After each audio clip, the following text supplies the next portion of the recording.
gigising na namin aga-aga before lunch. And punta kami sa Grand Palace Temple. Hindi pa ako nakapunta doon, pero ang sweetheart ko nakapunta na.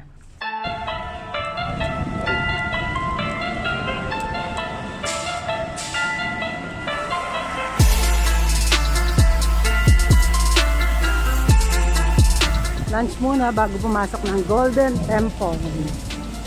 Ay, Golden Palace Temple.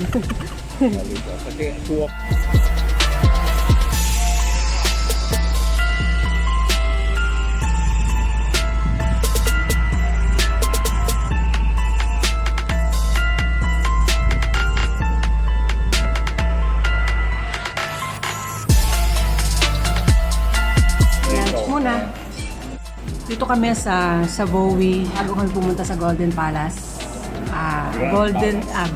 Grand Palace. Yeah, Thai food, veggie, fried rice to, di ba? Oo, fried rice na merong shrimp fried rice. Yeah. Tayo yung bagoong. Maanghang yun eh. Bagoong rice. Spicy. Spicy bagoong rice. Lang tayo yung restaurant natin sa Manila. Yan, ito yung satay barbecue nila. This one comes with coconut milk. Yeah, shrimp cake, which they call it todman. And this one, it is the crab meat with parang ginawa nilang dumpling. And this one is their signature daw, honey spare ribs. And this one is a famous one. Sa Pilipinas to, marami nakakalat po nito. That is the Pad Thai. Yan, marami nakakakilala po nito.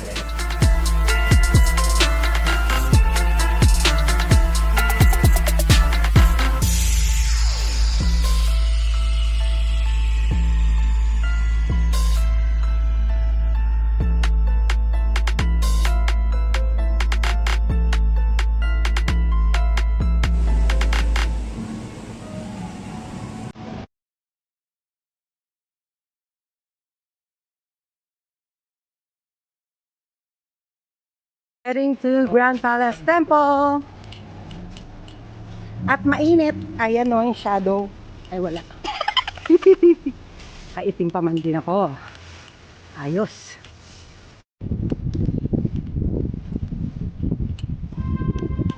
Grand Palace Temple. Oh, mabe-burn. Ang kinain namin. Ayun, yun na siya. Abutan na ako na. Abutan na ako na ang Grand Palace Temple.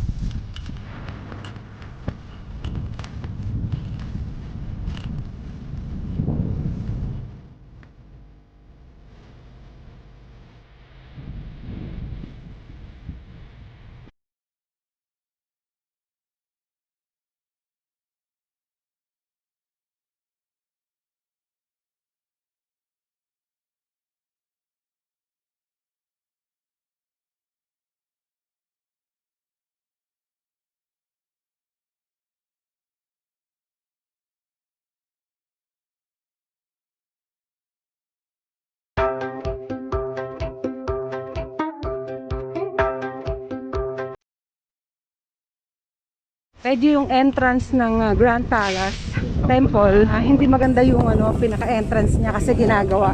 Under construction na lahat. Pero siguradong after nito, maganda na yung parang pinaka-floor niya. Kaya mukha na kaming construction worker dito sa init. Bawal hawakan. Di ba siya hawakan? Oh, taray. Hindi ko nakuhanan yung here. Pati dito ginagawa yung floor. And then stairs.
Dito sa may bell na to, dyan daw nakalibing ang highest priest daw.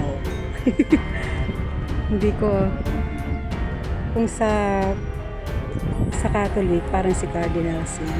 Yun ang sabi. Sabi lang, dito kami sa labas ng temple, hindi pwedeng photo sa loob. Wala lang, susungkot.